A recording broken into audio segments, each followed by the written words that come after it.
A idolatria é um dos temas mais recorrentes nas Escrituras. Desde o Êxodo até os profetas, Deus confronta um povo que conhece seu nome, mas luta para viver em exclusividade com ele. O povo de Israel se adaptava facilmente à cultura dos povos que os cercavam adorando os seus deuses. Nos dias atuais, a idolatria raramente se apresenta de forma explícita, mas continua profundamente enraizada na vida espiritual. Assim como em Israel, vivemos um tempo de sincretismo, onde fé bíblica e valores culturais convivem sem confronto. O profeta Elias surge como um instrumento de Deus para chamar o povo à decisão. Se o Senhor é Deus, serviu; se a Baal, serviu. Não é possível servir ao Senhor com um coração dividido.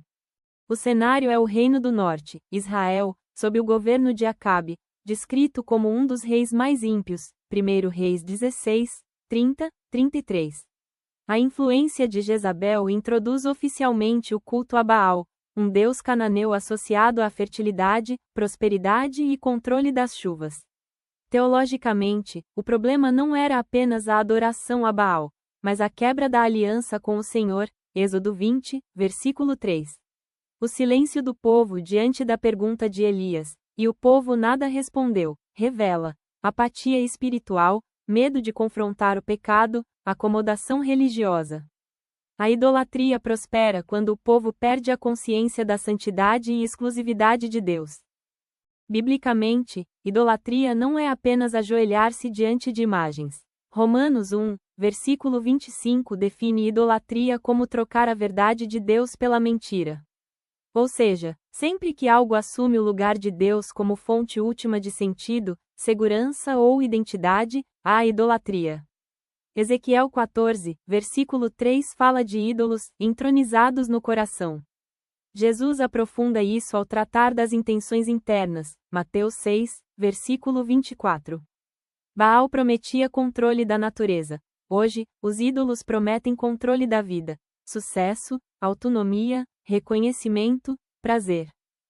Teologicamente, idolatria é uma distorção da ordem da criação.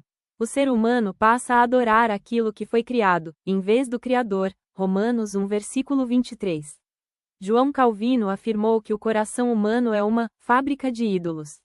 Isso revela que a idolatria não é apenas um problema cultural, mas antropológico, ligada à condição caída do ser humano. Mesmo pessoas religiosas podem viver sob idolatria quando confiam mais em estratégias do que na oração, dependem mais de si mesmas do que da graça. Buscam resultados sem obediência. Os profetas de Baal clamavam com intensidade, barulho e esforço extremo. 1 Reis 18, versículos 26 a 28. Isso nos ensina que atividade religiosa não é sinônimo de fidelidade espiritual. A idolatria sempre tenta substituir a dependência de Deus por técnicas, performances ou experiências. Elias não se apresenta como inovador espiritual, mas como restaurador da aliança. Em 1 Reis 18 versículo 30, Elias reconstrói o altar do Senhor que estava em ruínas. Ele utiliza 12 pedras, representando as 12 tribos de Israel, um símbolo claro de que Deus ainda se relacionava com todo o seu povo, apesar da apostasia. Teologicamente, isso aponta para arrependimento coletivo, retorno às bases da fé, restauração da identidade espiritual.